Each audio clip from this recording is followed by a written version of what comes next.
বিশ্ববাসীৰ সন্মুখত জিলিকিব বাগৰুম্বা।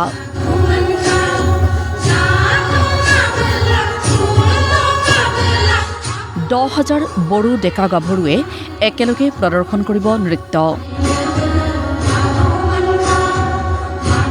দেশৰ প্ৰধানমন্ত্ৰীৰ সন্মুখত উজলিব অসমৰ চহকী বড়ো সংস্কৃতি।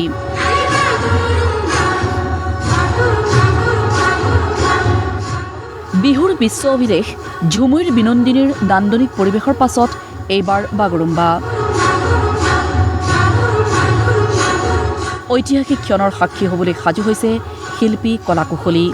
সৰুসজাই ষ্টেডিয়াম আমি ফাইনেল প্ৰেক্টিছ কৰিম। 10,000 জন আমি নৃত্য পৰিৱেশন কৰিম।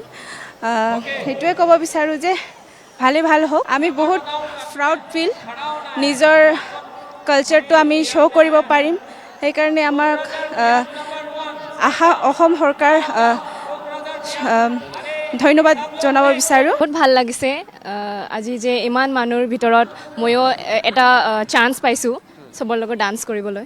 হয়, এইটো এটা হিষ্টৰিক মোমেণ্ট আমাৰ কাৰণে, চ' বহুত ভাল লাগিছে। 17 জানুৱাৰীত সৰুসজাইত প্ৰদৰ্শন কৰা হ'ব বাগৰুম্বা।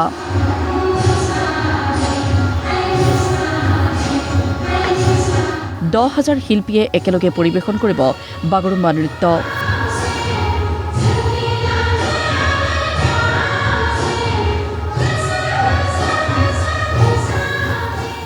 বড়োসকলৰ বসন্তকালীন লোকনৃত্য বাগৰুম্বাক বিশ্ববাসীৰ সন্মুখত চিনাকি কৰাই দিয়াৰ অভিনৱ পদক্ষেপ ৰাজ্য চৰকাৰৰ।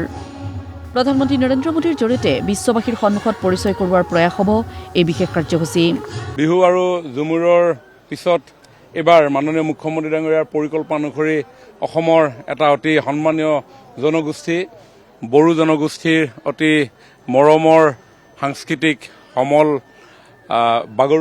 বাগৰুম্বাক আমি একক স্থানত বৃহৎ আৰু বৰ্ণাঢ্য আয়োজনেৰে দেশৰ যশস্বী প্ৰধানমন্ত্ৰী নৰেন্দ্ৰ মোদী ডাঙৰীয়াৰ উপস্থিতিৰে সমগ্ৰ বিশ্ববাসীৰ আগত তুলি ধৰিবৰ কাৰণে আমি প্ৰয়াস কৰিছোঁ। বড়ো সমাজৰ সকলো দল সংগঠন সাংস্কৃতিক বিশেষজ্ঞসকলৰ পৰামৰ্শ অনুসৰি আমি এটা বাগৰুম্বাৰ নাচৰ আৰ্হি আমি প্ৰস্তুত কৰিছিলোঁ। আজি 12 তাৰিখ 12, 13, 14, 15, 16 এইকেইদিন গুৱাহাটীৰ এই অৰ্জুন ভোগেশ্বৰ বৰুৱা ষ্টেডিয়াম প্ৰাংগণত সকলোৱে একেলগে সেই আৰ্হিৰ অনুশীলন কৰিব। ইতিমধ্যে আৰম্ভ হৈছে আখৰা।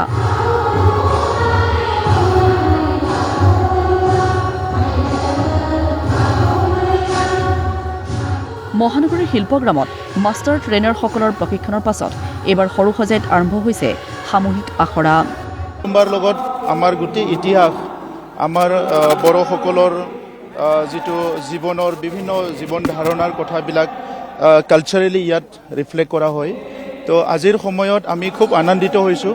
2022 চনতে চিন্তা আৰম্ভ হৈছিলে, কিন্তু লাহে লাহে আহি পেলাই 2026 চনত আমাৰ মুখ্যমন্ত্ৰী ডাঙৰীয়াৰ নেতৃত্বত আজি আমাৰ কালচাৰেল মিনিষ্টাৰ বিমল বৰা ডাঙৰীয়াৰ নেতৃত্বত এই নৃত্যটো প্ৰদৰ্শন এটা হ'বলৈ গৈ আছে আৰু য'ত প্ৰধানমন্ত্ৰী ডাঙৰীয়া স্বয়ং উপস্থিত থাকিব।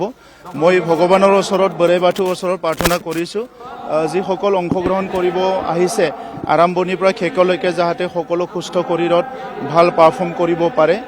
বড়োসকলৰ আৰাধ্য দেৱতা বৰে বাথৌক মাংগলিক ৰীতি নীতিৰে সেৱা জনোৱাৰ পাছত আনুষ্ঠানিকভাৱে আৰম্ভ হয় 10,000 শিল্পীৰ আখৰা। 12 জানুৱাৰীৰ পৰা 16 জানুৱাৰীলৈ সৰুসজাই ষ্টেডিয়ামত চলিব অনুশীলন।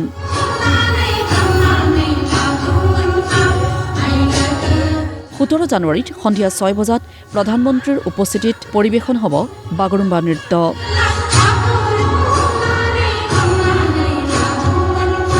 প্ৰধানমন্ত্ৰীৰ সন্মুখত নৃত্য পৰিৱেশন কৰিবলৈ সুযোগ লাভ কৰি উৎফুল্লিত শিল্পী তথা কলাকুশলীসকল। অভিলেখৰ লক্ষ্যৰে দুগুণ উৎসাহেৰে সকলো নৃত্যশিল্পীয়ে অংশগ্ৰহণ কৰিছে বাগৰুম্বাৰ আখৰাত। ভিডিঅ' জাৰ্নেলিষ্ট চাৰ্জন মুছাহাৰীৰ সহযোগত শচীন শ্যামন্ত বৰাৰ ৰিপৰ্ট, প্ৰতিদিন টাইম।